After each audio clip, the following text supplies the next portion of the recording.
Netanyahu says hostage release to begin on Sunday if Security Cabinet approves deal. Release of Gaza hostages expected to begin on Sunday, says Netanyahu's office. The release of hostages held in Gaza since Hamas's October 7, 2023 attack on Israel is expected to begin on Sunday, Israeli Prime Minister Benjamin Netanyahu's office said on Friday, subject to the approval of the cabinet and the government, and the implementation of the agreement. The release of the hostages can proceed according to the planned framework, with the hostages expected to be released as early as Sunday, the office said in a statement, reports Agence France-Presse. Further on the report that two sources close to Hamas told Agence France-Presse, AFP, that the first group of hostages to be released consists of 3 Israeli women soldiers, c. 11:26 a.m. Greenwich Mean Time. Here is some more detail via the news agency, however. Since Hamas considers any Israeli of military age who has completed mandatory service as a soldier, the reference could also apply to civilians abducted during the October 7, 2023 attack. The first 3 names on a list obtained by AFP of the 33 hostages to be released in the first phase are women under 30 who were not in military service on the day of the Hamas attack. Israeli Security Cabinet meeting to discuss ceasefire deal.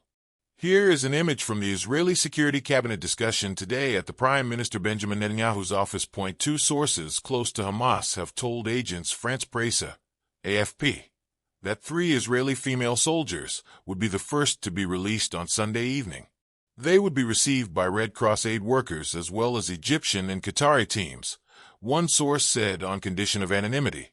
They will then be transported to Egypt, where they will be handed over to the Israeli side present there to complete the handover and conduct necessary medical examinations, the source told AFP. Afterward, they will be transported directly to Israel. Israel is then expected to release the first group of Palestinian prisoners, including several with high sentences, the source added. The Guardian has not been able to independently verify the report. The conflict in the Middle East continues to destroy countless lives.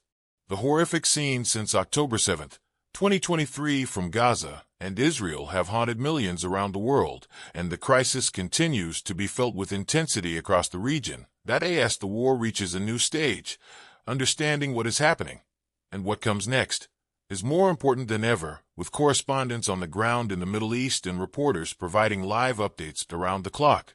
The Guardian is well placed to provide comprehensive, fact-checked reporting to help all of us make sense of events which have reshaped global politics. That we appreciate that not everyone can afford to pay for news right now. That's why we choose to keep our journalism open for everyone. If this is you, please continue to read for free. But if you can we count on your support at this perilous time? Help power the Guardian's journalism by supporting us on a monthly basis and enable us to keep our quality reporting open for everyone. On Wednesday, Egypt's state-linked Al Qahira News reported coordination was underway to reopen the Rafah crossing on the Gaza border, according to Agence France-Presse, AFP. It was one of the main humanitarian entry points, but has been closed since Israeli forces seized the Palestinian side in May. The ceasefire deal is based on a plan Joe Biden presented in mid-2024 that foresaw an increase in aid to 600 trucks a day, or more than 8 times the December average reported by the UN. The World Food Program said on Thursday it had enough food for 1 million people waiting outside Gaza or on its way. On the Egyptian side of the border, a source in the Egyptian Red Crescent told AFP up to 1,000 trucks are waiting for their entry into Gaza. But with airstrikes continuing to pound the territory, where aid groups and the UN have regularly accused Israel of impeding aid flows, which Israeli denies, aid workers were skeptical. Doctors Without Borders, MSF coordinator Amanda Baisral told AFP that the promise of hundreds of trucks a day is not even feasible technically. Since Rafah has been destroyed, the infrastructure is not there to be able to cope with that level of logistics, she said, with bombs audible in the background, reported the news agency. Aid that does arrive is subject to looting by both armed gangs and desperate civilians. The Israelis have targeted the police, so there's no one to protect the shipments from looting, which Baisral said will continue as long as there's not enough aid entering. After more than a year of the systematic dismantling of the rule of law in Gaza, Gavin Kelleher, of the Norwegian Refugee Council called for the resumption of a Palestinian civilian police force. The situation is especially dire in northern Gaza. Bezral, who says MSF missions in the area have been targeted by Israel, says the group hopes to send teams to the north to at least treat patients where they are, in the absence of hospitals. According to the World Health Organization, only one hospital, Al-Adha, is partially functioning in the north. The WHO's Rick Peppercorn said that, in addition to hospital capacity, his agency will focus on the very basic things, including water, electricity, and waste management systems in Gaza. Still, the displaced will hope to head back, including Mohammed Al-Khatib, of Medical Aid for Palestinians, if the truce holds. Many, he said, will return to find their entire neighborhoods destroyed and without food or shelter. People aren't even talking about rebuilding their houses, but just the most basic essential needs, he continued. We're closing one chapter of suffering and opening a new one, he predicted before adding. At least there is some hope of the bloodshed ending. Emmanuel Macron says 2 French Israelis among first hostages to be freed by Hamas. French President Emmanuel Macron said on Friday that French-Israeli citizens Ofer Calderon and Ohad Yahalomi are in the first group of hostages to be freed by Hamas after a ceasefire with Israel.